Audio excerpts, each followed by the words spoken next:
Okay, it is Monday, January 27th. It's the end of the month, right? So for a lot of you, there's going to be a lot of scrambling this week as we get ready to close out tickets and get to the end of the month. And it's hard to believe we are off and running in 2025 already. Let's get going with this morning's version, or this week's version of Coffee Talk. All right. It's a gift that just keeps on giving to me personally, and for those of us here at Collision Hub. So, Repairify, who is the parent company and owner of asTech, was back in the news last week because they're kind of suing themselves, which is it's one of those really interesting things. Like in insurance, we talk about how a policyholder can't be liable to themselves. That's why if a husband backs out the driveway and hits the wife, there's not a liability in a collision claim. There's just two collision claims. But in a way, apparently you can sue yourself. This is a great read. So I encourage everybody to download and read it. We've had I checked this morning, over 720 downloads of this document since last week. Download it, pursue it, take a listen. You basically have some of the original people that were a part that Repairify had acquired, accusing Repairify and the parent Kinderhook of some not so smart handling of the business. That the business should have been profitable. The business should have been should have sold. We've had people write in in the summer originally that there had been a bunch of layoffs, and those people believed that their jobs were going to Mexico. Then later on, this fall in the fourth quarter, we had people, multiple different places, multiple different people send us emails and say that they were asked to take significant salary cuts, mostly in the technical response, technical support area of the company. And then when this came out last week, I had about 30, 40 of them reach out and go, no, well, now we know where the alleged money is going, so to speak. So take a look at it and read it. It's a typical this isn't uncommon in the collision repair industry.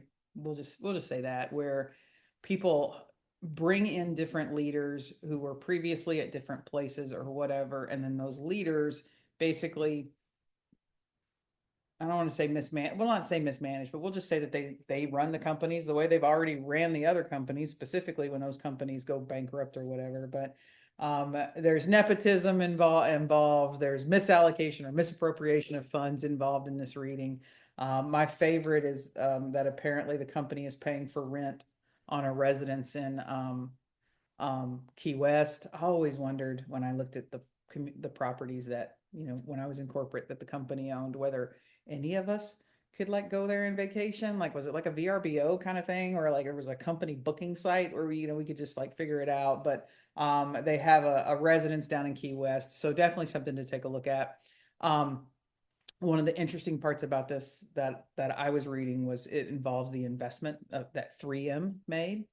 And that piqued my interest. So go ahead and download it and read it. I'm just going to keep saying it again and again. If your business operates trusting that company to take care of your customers or to be in business, just think about what you got going on. But there will be a link in the video version. There'll be a link on the social media post where you can click and go download this and read it from yourself. I always tell people I don't have to work really hard to find content. It just kind of keeps generating itself over and over. It's about, I want to say this thing's a little over 30 pages. It's a quick read. It's just the filing. This will take years to sort out. There's not going to be a resolution even in 2025. There behind the scenes, lots of the scanning companies have lots of different suits against former employees, themselves, each other, just kind of, then they've all been going on for a very, very long time. So this is just another one to download and read. And then we'll keep following the story. If there's any other filings or anything that's going on, we'll just keep you updated on that as well. So what's next? What do we got going on? All right. Well, that just leads us into what I told you earlier in the fourth quarter. Told you several couple of episodes already into this month.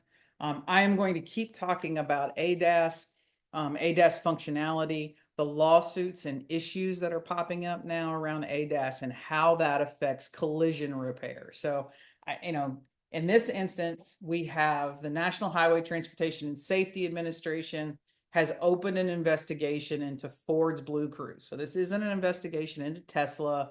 This isn't an investigation into Rivian or any of these. This is an investigation into a large carrier, Ford. We covered earlier, I want to say it was either first part of this year or it was in December, about a filing down in Georgia that involves Ford and involves their autonomous assisted driving capabilities in a suit.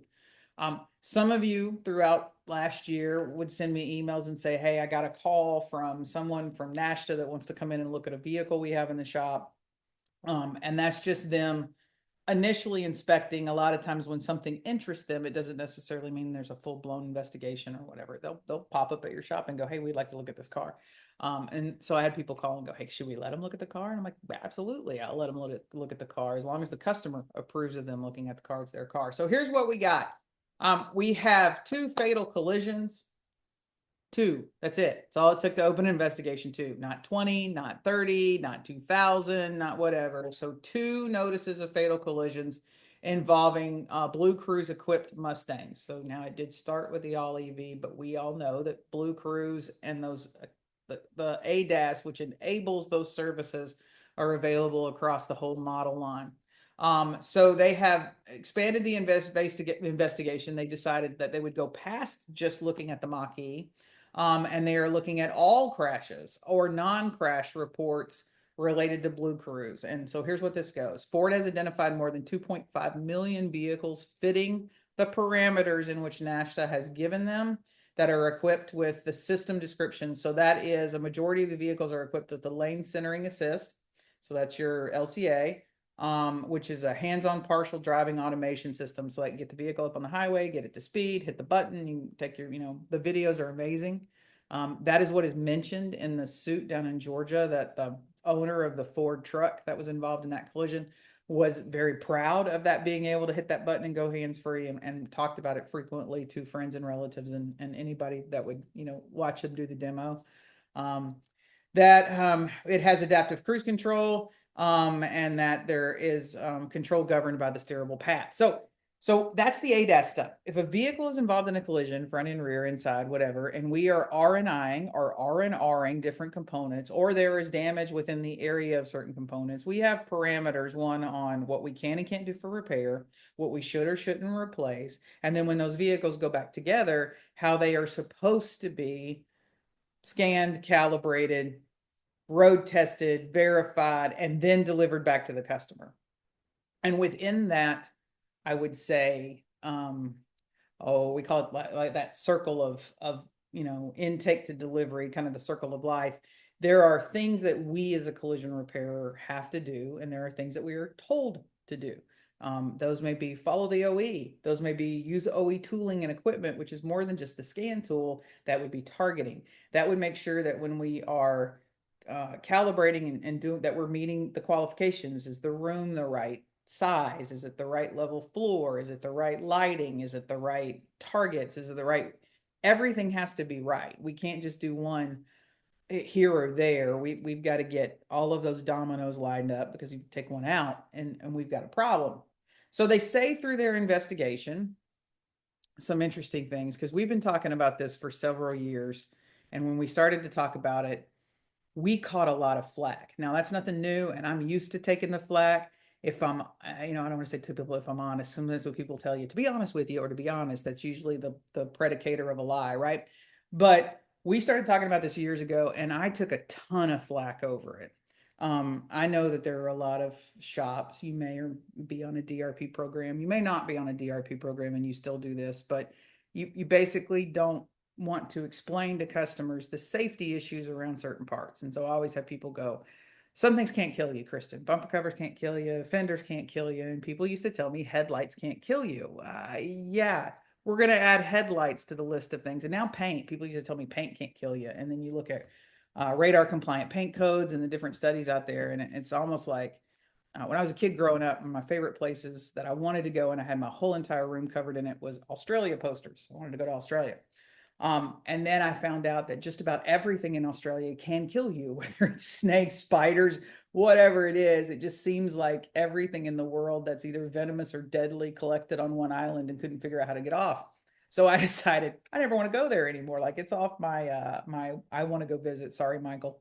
You guys down there that go to Australia. I appreciate it. Love you. Thanks for the pictures. Just I don't think I could get off the plane without being afraid. And then after that movie Snakes on a Plane, I'm not sure even I could get on the plane and take off. But um there are just about everything can kill you these days, and headlights is one of them. And we have lots of shops that are installing aftermarket headlights or reconditioned headlights, and they don't think, well, that's not a problem. I've got a vehicle out in the shop right now that's post repair inspection, in which installing an aftermarket headlight did really become a problem.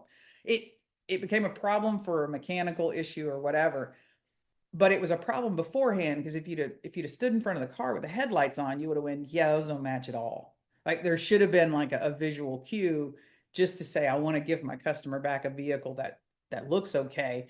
The right and the left shouldn't have looked so completely different. And we're not talking about that had a dull lens because it had been on the vehicle for a couple years, and the new one had a bright and shiny lens because it was brand new. Fundamental differences between the lamps, the way they illuminate, and the way they look when they illuminate. So there was a lot of reasons to not use those. But here's what we find. They're finding that there's a speed issue. If you go back and watch an episode we did from 4 years ago, it's got Jake and Nick in it. At the time, they brought some sensors that are, what's in the car, and we talked about distance and timing and the algorithm and things that can get in the way of that, whether it's paint buildup or any of those things. And it was way over my head. I'm just smiling and nodding while the guys are talking. In fact, I think I set that episode. I'm sitting on the sideline, smiling and nodding as the guys are talking. I've got Mark and Larry in there because I'm like, you guys, y'all are the ones that need to figure that out. But what they found was that it inhibited the response to a reported stationary object when the subject's vehicle speed approached or is at above or over 62 miles per hour. Additionally, system performance may be limited when there is poor visibility due to insufficient illumination. So we'll go back to when I started getting yelled at a couple of years ago over telling people not to install aftermarket headlights. That vehicle is designed with a headlight that has a particular pattern, like, or the way it casts light, and the particular distance. So the lumens, how bright that light is. In the old days, we used to worry about if that light was shining in someone's eyes or was shining off on the side of the road. But we thought, the more you saw, the better, and we would level up. We would always make fun of cars where you could tell that a headlight had been changed or something, where you hadn't leveled it, and you had the one headlight shooting off way into the woods and the one headlight shooting into the driver's eyes, the people coming next to you. But now it's much more scientific. In other words, there's an engineer somewhere that designed an algorithm that works with all of these ADAS systems that is conditioned on the vehicle will see an object at a certain distance in time, so that the computer can then calculate, do we stop? Do we slow down? Does it swerve? Does it do whatever? If the headlight's too bright, it sees too soon. It's kind of like an airbag. Going off too soon is as deadly as going off too late, right? So if the headlights are too bright and it casts maybe too far, then the algorithm starts to respond to the instigating, the signal of I've seen something before it should have, or it responds too late. If that's the case and it can't see, which is what we started telling people a couple of years ago, hey, all these systems, how do they work? And they go, well, Kristen, there's camera and it sees the lines and it sees whatever. And I go, great, what's the car do at night? And everybody generally freezes and goes, what do you mean? Yeah, it's dark. How do I see all this stuff at night? Like, I can see it in the daytime. The camera can see it. The car can see it. How do I see it at night?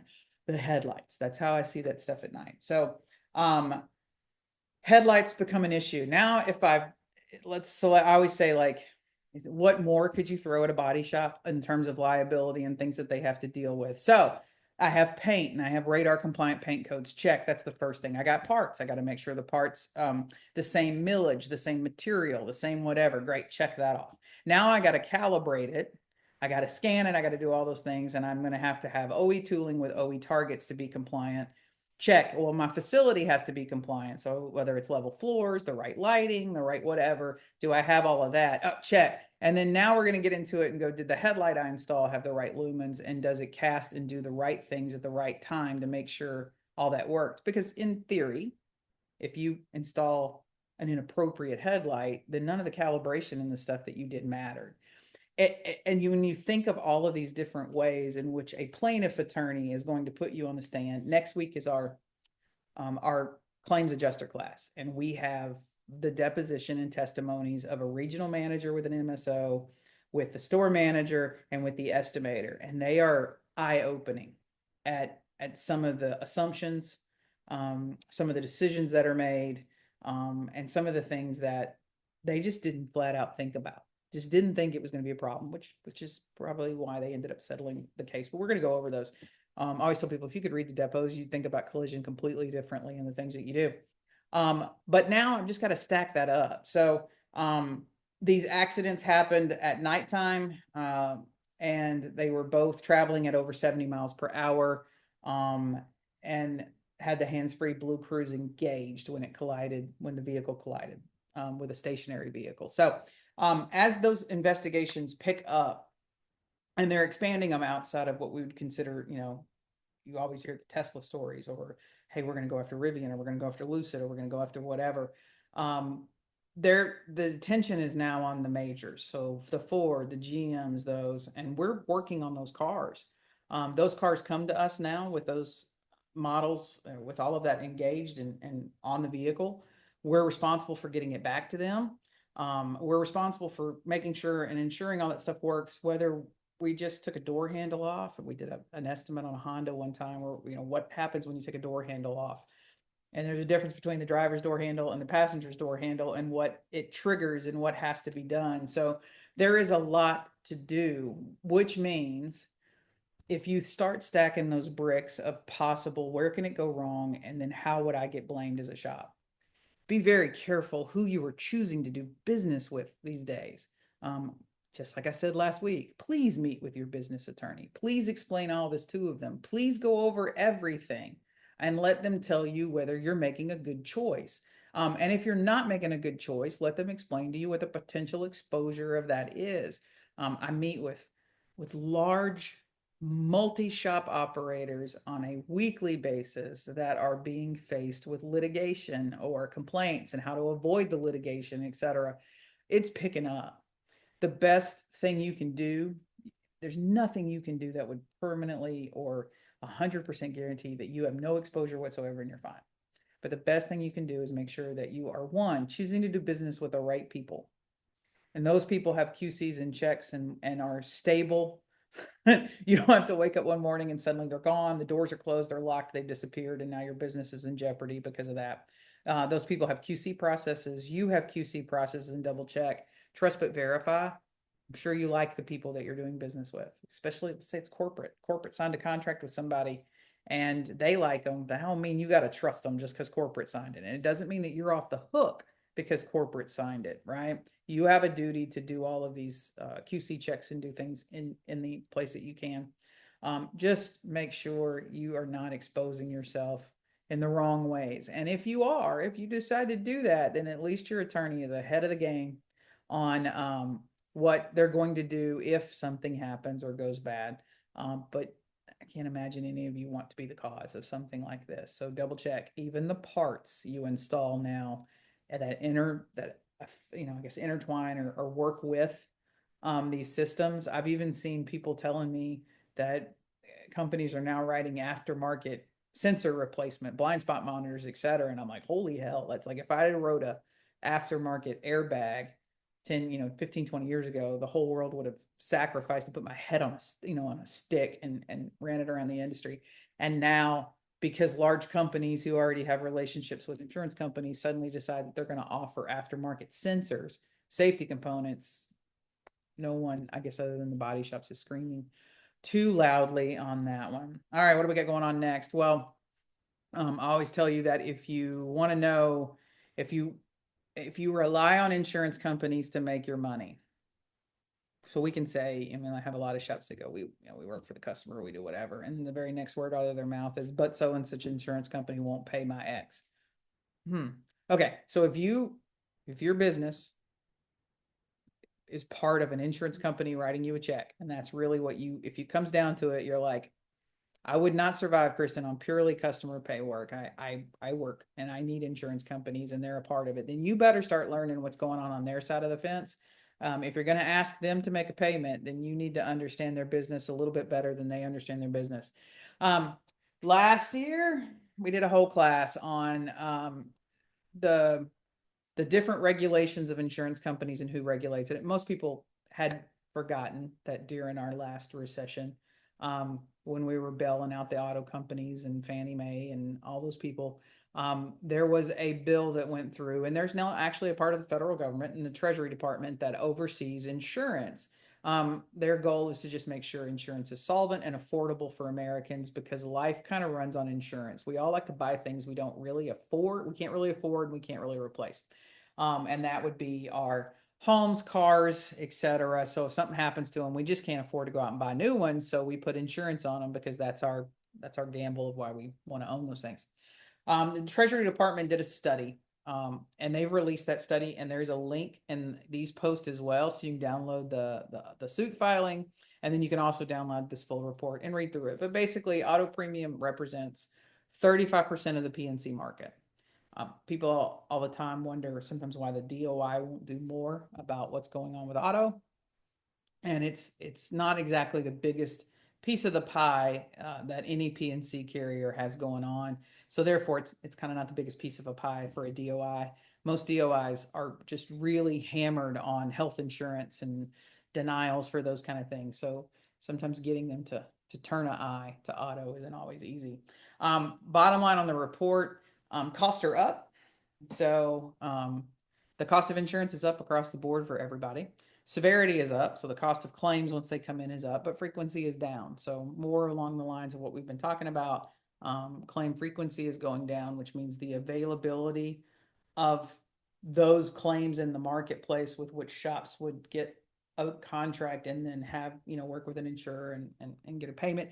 Those opportunities are decreasing in the market, and then total loss increases. So I have less in the pool, and then of those in the pool, I have less of those because more of those are totaling.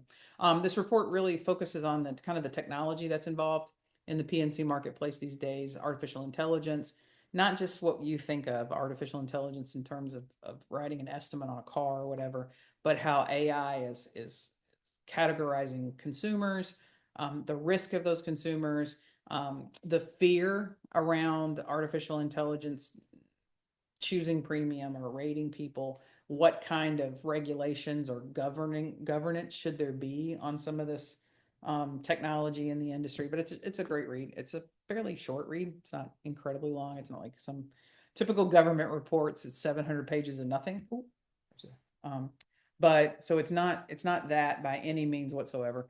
But it is a great report, so be sure to get in there and read that one. Keep up to date. There are a couple of really good websites that you can join. Property Casualty Claims 360 is a good one. There's Claims Journal. There's some great sites out there that are for the insurance nerds, so to speak. There's some industry experts in insurance, particularly auto insurance, that are on places like LinkedIn. Yeah, we see the world differently sometimes. They see the world purely from the insurer's perspective. Um, I see the world from a mixed position from shop versus insurance as well. So we disagree on a lot of things, but they're very, very good. Those guys are on LinkedIn. You can find them, and they do a lot of news, so keep you up to date. But definitely add that to your reading list. I always tell people I come in every morning. I pull up iCar's RTS portal to look and see what they're reporting. I'll go to Repair Driven News. It's really our only news source for the industry. The trade press is a little too um, advertising driven. In other words, a story can get ran because somebody wants it. And a lot of times what you see that's a story about a shop doing something really isn't about that shop. It was about a paint company that did something with that shop that thinks they're responsible for it. So they want a story to inspire you to want to try to work with them. So you got to be careful between advertorial content that is positioned as a story and differences. I get accused of that all the time. People are like, you're just doing stuff for people that are paying you. I've just kind of decided that if I'm going to get accused of it, I might as well start making money. 1.5 million people a month traffic, through Collision Hub and look at what we got. So maybe it's time I just started being what everybody thinks I am and making profit on that. So All right, let's go to our next issue because this one really blew me away. I guess it shouldn't have. I should have expected it, but it blew me away. All right. There are people posting in groups on social media selling collision repair surplus supplies. Okay, I get it. We're all tight on money right now. You want to use quality products, but you want to save money. Folks, there's no way you get anything in this life cheap, right? You get what you pay for. You say this all the time when somebody comes in and goes, "What you mean you won't patch my rocker panels for $350 a piece?" And you're like, "I ain't got time for that." There's my dad used to say there is an ass for every seat, but there is not a seat for you in my lobby, meaning there's somebody that'll do that work for you, but it's just not going to be me. So you guys complain about this crap all the time. You complain about how you're not getting paid what you're worth in an hourly rate. And then this crap posts up in a group and y'all are like, "Oh my God, I can't wait to go buy it all." There's a reason it's on sale, folks, and that's because it's expired merchandise. Whether we've got people running around behind the jobbers picking up stuff that people are throwing out. I don't know. When I was a kid, I don't say kid. My first job at 16 was in a bookstore. I love to read. I'm kind of I guess I would be what you would call a classic book nerd, right? There's always a book around somewhere. I'm always reading something. If I'm not reading it, there's a book on tape and I'm listening to it. But my first job was in a bookstore, and I was shocked, almost appalled at the first night that I did inventory, and I'm probably a couple weeks in the job, and I get this big list. It's probably about the size of this list right here, basically. And I have to go through the bookstore and I have to pull these books off the shelf. And so I pull them off and I put them on, a cart, and I'm all ready. And I'm super proud of myself because I thought I had done it in a record time. Um, and then the manager tells me, "Okay, Kristen, I need you to rip off the covers." These were paperbacks. And I'm like, "I'm sorry, come again?" Right? Rip off the covers. Like, why am I doing that? She's like, "We don't send the books back. That would be boxing up these books is no big deal." So we pull the books from the shelf, we rip off the covers, we mail the covers back, and then you're going to take all those, artificial intelligence cameras. Speaking of artificial intelligence, you're going to take all of those books and then you're going to throw them in the dumpster. And this was a bookstore at the mall, right? I was working at a Barnes and Noble in the mall. Back then it was called B. Dalton, right? And I thought, "I'm doing what?" She goes, "Yeah, rip off the covers." Like, she's looking at me like, what part of this are you not understanding? Rip off the covers, take the rest of the books and throw them in the trash. I started taking those books and putting them in the trunk of my car, and then I would deliver them to nursing homes and or whatever. I thought, it's a book. I'm not throwing a book away. I just can't do it. But I don't know whether this stuff's popping up because you have shops that are throwing it out when they're doing inventory. You have jobbers that are throwing it out when they're doing inventory and realizing that it is expired and they're getting rid of it. And then it's popping up on markets. I'm going to ask a few questions this week because this one popped up over the weekend and I had somebody send it to me and I was like, "This is infuriating." If you're a shop and you don't know how to read expiration dates, or you don't even think about reading the expiration dates before you buy something or use it, um, yeah, it's a potential safety issue if it's adhesives or whatever, when you're using something that's expired. The expiration date can be affected also by storage. You're supposed to store them in certain temperatures. Store them in a hotter environment, it may half that shelf life, whatever that is. So be very, very like, I want a good deal like everybody else, but don't chase a deal so bad that you chase safety for your customer. In the end of the day, just start asking to get paid for materials. Like, if you're that desperate to increase your paint and material margin that you're out perusing groups or eBay or whatever to buy your materials and supplies, then just stop and start charging for what you do, right? Get an invoicing system. There's We use Eagle MMS, we use NCS's Logic. There's paint companies have some stuff that sometimes comes off the scale. Just start invoicing. Please don't. Please don't do this anymore. Like, please, please, please don't buy outdated stuff off the internet. I'm going to ask that the people monitoring or that are responsible for these group sites around collision repair, so whether that's Collision Repair Technicians United or any of these things, when people post this stuff, just delete it. Um, some people are educated enough to drill in and take the pictures and send things and go, "Oh my God, Kristen, you got to talk about this." Some people aren't, and there's this assumption of trust that, well, you're a shop, I'm a shop, why would you do anything that would hurt me? And they don't even think about the deeper issue of, why is somebody getting rid of all of this material? Now, I've had some cases where shops have gone out of business, and I've picked up some good deals on equipment. I've picked up some toners off the rack. There's is some legitimacy there, but just be very, very, very, very careful. And have a discussion with your jobber. Jobbers, if you're listening, or if you're a paint company, or you're a distributor or whatever, we may need to start asking what's happening with some of this stuff. How might some of this stuff be making it to the internet? It's large quantities in a lot of cases. People are telling me they have cases. I went back and found some more of these. I've got cases and cases of X. I'm like, how did you get cases and cases of? It's a lot of 3M material. It's like, how did you get 3 cases of 8115 and you're selling it for half of the shelf price of what 3M sells it for? Yeah, we'll see about this, right? So just everyone be careful. All right, last thing that we're going to talk about today. I like to try to throw in some sort of coaching tip or whatever. I'm getting this one a lot. So this question came in. We'll just narrow it down. How can insurance companies total cars when the damage isn't even 50% or isn't whatever? And am I being targeted because they just want to make every car in my shop total so I can't fix it, or what's going on? All right. Truth. Yes, there are some shops in which an insurer goes, I don't want to have any more claims there, so everything that goes there is a total loss. That's a problem. That's not your problem. That's a problem that needs to be talked about with the Department of Insurance.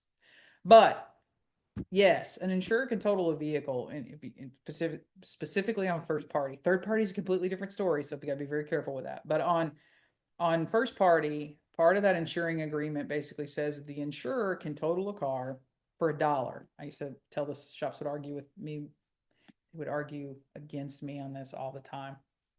And I would tell them I can total that car for $1, and they go, no, you can't. I go, yes, you can, watch me. So just meaning, but it has to make a business decision. So if we go back to earlier conversations, as an insurer, I'm a fiduciary, which means I have this great responsibility because I know more, or I have more power because I'm controlling the money and the claim, all those things. I have to act in the best interest of the customer at all times, not in the best interest of the company. That doesn't mean that I just blow all the company's money and I don't do my job the right way. But I first and foremost have to act in the best interest of the customer. So when someone approaches me with these, or someone says this, or an insurer says this to you, the customer needs to get involved, not you. You are not party to the claim. You are not a negotiator. You can't tell the insurance company what they can and can't do. But the customer needs to get on the phone and have some conversations. Number one, do you have a certified salvage bid on the car? So yes, right now, trucks, SUVs have always historically had higher salvage values.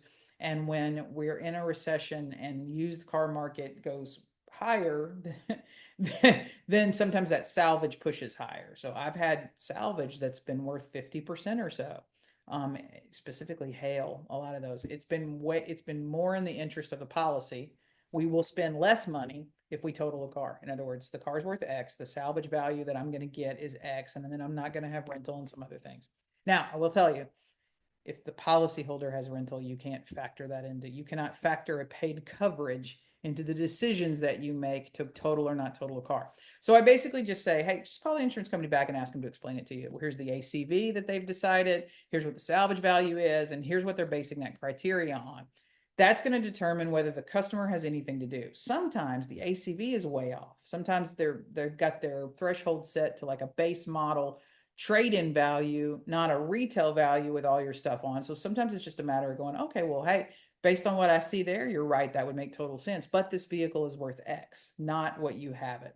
Sometimes they write me back and they go, well, we don't have a salvage quote. I'm like, well, so you're guessing what you're going to get back on this? I mean, if you spend more money totaling it than you would have spent repairing it, that's not being a good fiduciary. I also can't go back to an insurer at the end of the year and go, hey, severity's up and we'd like a premium increase. Yeah, do your job better. It's not if your adjusters would be smarter, your severity wouldn't be so bad. So and then sometimes they'll hit me back and go, well, if we factor in that we're going to have max benefit or rental and the policy is going to expire, I go, oh, glad you mentioned that. Appreciate that you were thinking that, but since it's a paid coverage with a separate premium, you can't factor that into your decision under the collision coverage. But those are the things we want to ask. Now, third party, you don't just get to total what you want to total in a third party. You at that point, if you're spending more money than what the customer would legally owe, because remember that that part of that job is for me to protect the customer and make sure that they, that they avoid suit or that they avoid spending too much money or overpaying. That's part of that fiduciary as well. Third party is a completely different scenario. But yes, total losses are up. Insurers are totaling cars a little faster than they used to because there's some great salvage return right now. I can't just make it up. I can't just decide that I want to total the car. There does have to be some science and math behind it, and I do need to be able to explain that to the customer as the reason I'm making that decision.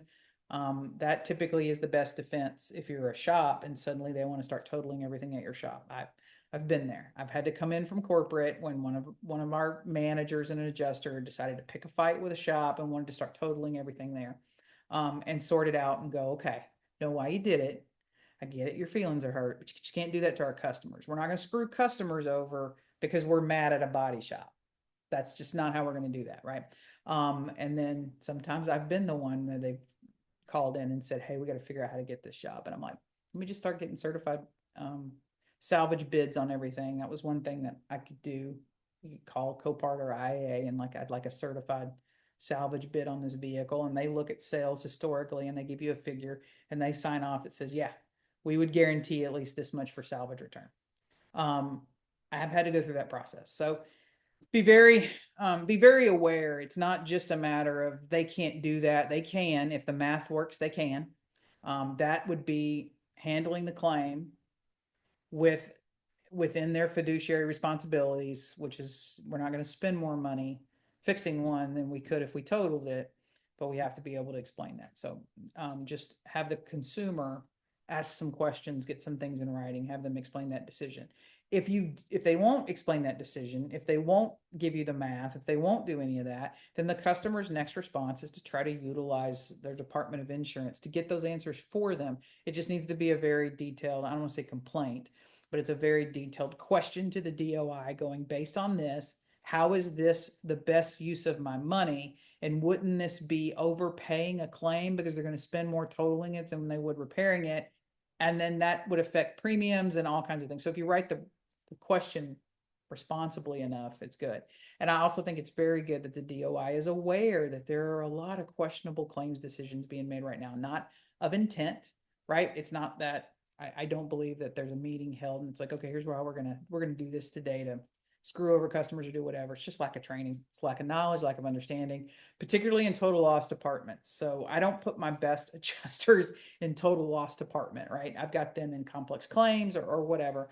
Total loss unit is how a lot of people start. Total loss unit is also how a lot of where the outsourcing goes. So you have third parties actually doing the total loss, not staff adjusters, whether that's your Eberls, your Worleys, those big large firms that get those accounts and they backstaff those places. So be very, very aware of that. Just ask a few questions. It is becoming more and more important that you understand claims processes and the way claims work, than you even understand collision repair and the way that works. So navigating and helping navigate through that process will become critical. Claim school starts next week. We've got like 17 brand spanking new I want to be an adjuster people coming in. They're going to get a week with Larry. I have to apologize for that ahead of time, but then they're going to get a week with Mark Olson. Bill Vallali's coming in, Derek Kreis is coming in, the Crytek guys. Just a really good overview. I'm going to do the claims and the law portion, like what goes wrong from an insurance perspective on that. And then the guys are going to pick it up and cover RTA, forensic investigations, accident scene investigations. It's just going to be, I'm going to be a kid in a candy store next week. So I'm very excited about that I get to watch those guys and have them, we're recreating accidents in the parking lot and doing measurements. So it's going to be a lot of fun. If you need anything, as always, you can reach out to Melanie. She is the brains of this organization. So Melanie@collisionhub.com. Don't forget in the description, wherever you're watching this, whether it's a post online, it's on YouTube or whatever, that you can click the download links and you can get a copy of the suit and you can get a copy of that federal report. And then we're a podcast now. So if you happen to be listening to us on Spotify or Apple, any of those, you should be able to find a link in the episode description to get those documents as well. And we will see you next week on Coffee Talk. Bye.